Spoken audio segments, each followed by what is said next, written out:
Yes, sir. How much do you expect to spend on this ad buy? We'll be spending in 7 figures. How much at this point will be evolving, but we know we'll be in the 7 figures. Yes? Policy-wise, can you talk about what you want to repeal? Do you want to repeal the entire law? Yes. We'd like to repeal the law and then replace it with some real reforms. I'll just give you a couple of examples.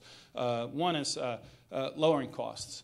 The most obvious and way in which a clear majority of Americans understand would lower costs is getting rid of junk lawsuits. It wasn't even seriously considered, and that is just completely wrong. Another way is to allow people to purchase insurance across state lines.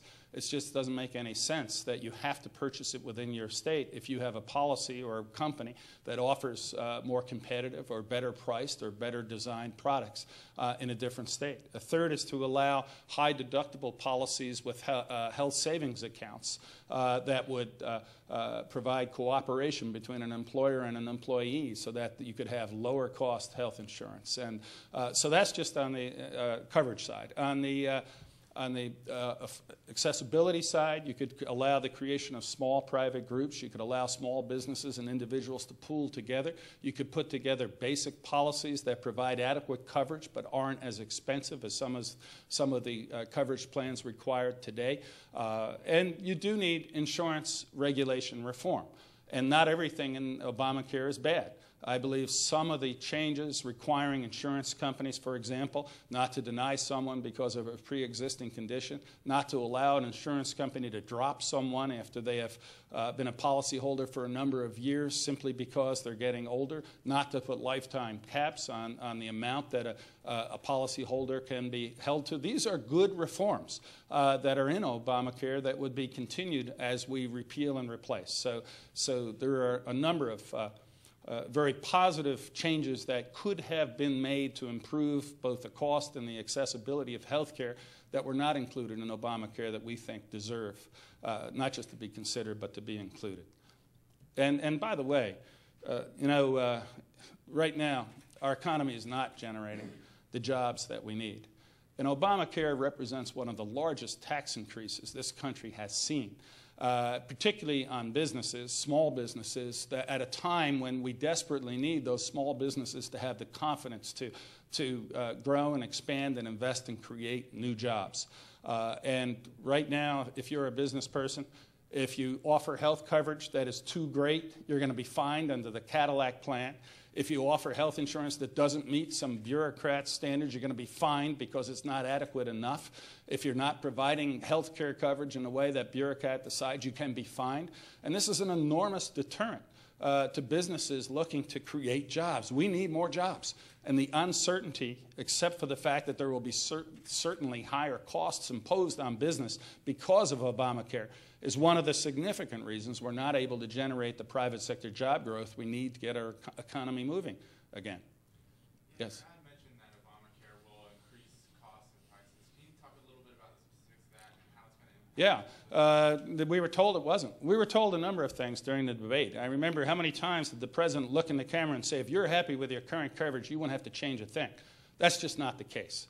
The president's own Health and Human Services agency, after the bill passed, said that more than 10 million Americans on Medicare Advantage will lose that option. More than 14 million, I think, is the number of Americans who have private health coverage will be required to change that coverage because of Obamacare. So it's simply not the case. They also said it wasn't going to impact accessibility. And his own HHS did an analysis that said that Medicare recipients are going to have a more difficult time accessing health care coverage. And that report, again, from his administration after the bill passed, said that as many as 1 in 8 hospitals and health care centers will be operating in the red because of the Medicare cuts, threatening the ability of people to access quality health care.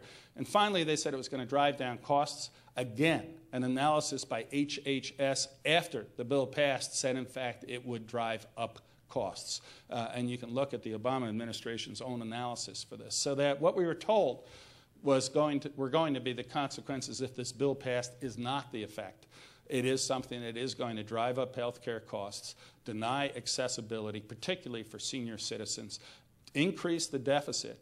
At the same time, it is imposing this massive new burden on businesses who need to have certainty and a more healthy economic climate so we can create the jobs that we need. Yes? CBO just recently scored a repeal at $450 billion or something like that. Mike Grayson requested it. How does that affect your jobs? Well, as you know, the gimmick that was used, among many gimmicks, is you have 7 years of expenditures and 10 years of revenue.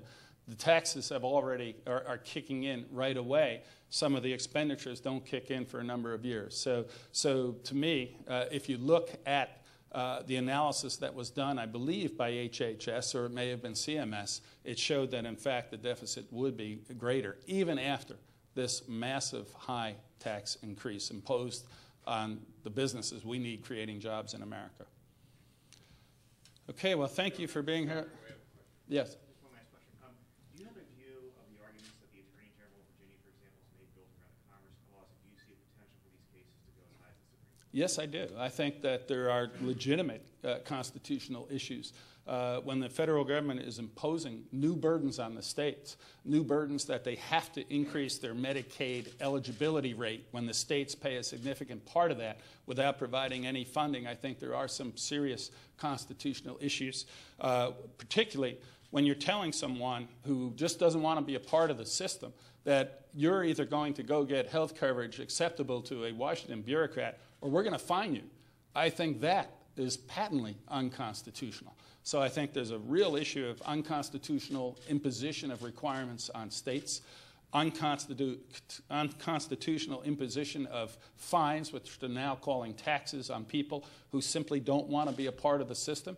And as I said earlier, when you have that the corrupt purchasing of Senate votes, and in Florida, seniors get to keep their Medicare Advantage, and in the other 49 states you don't, there's a real issue as to whether or not that violates the due process clause of the Constitution. I believe it does. So I think it's appropriate that the legal challenges are moving forward. I'm hopeful that they will be successful. But you can't just rely on the judicial system. We have a democratic government. And ultimately, the Congress should reflect the will of the people. The will of the people is that Obamacare be repealed and replaced with good health care reforms. We're going to try to help people who support those positions get elected this November. Thank you very much.